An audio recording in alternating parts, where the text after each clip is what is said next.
nawawala yung vlog namin. Ito siya, oh. Pinakakawatin ko na tong bata na ito nga 1 years old. Tago ka dyan, tago ka dyan, tago ka. Hindi ka nakaalam sa parents yo at hindi ka kakita sa friends mo. Lakin ko na dyan. Asan na? Actually, natawa ako sa eksena na... Ito na. Lalak ko na to.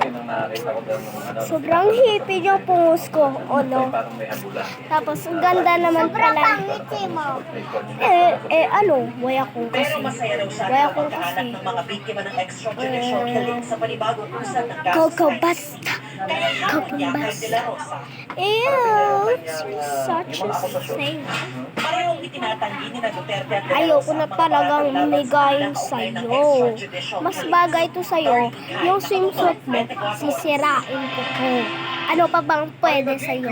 Sisirain ko to yung swimsuit yung at two-piece.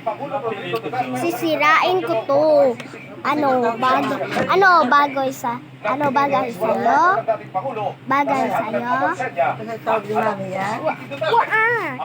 Bagay sa'yo? Hindi di ba bagay sa'yo? Si Amara na nagaboy nan ano to kay uwan mo. Kay uwa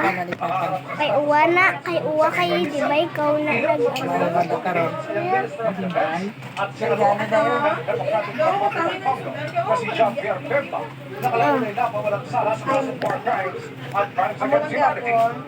Hindi, kayong post mo na naman. Puro ka na lang prank. Tanawin niya lang ang ilong niya. Tanawa yung ilong niya. Pakita yung ilong niya.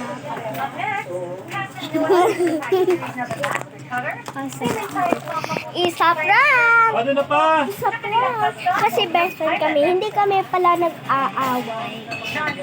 Joke lang, bye guys!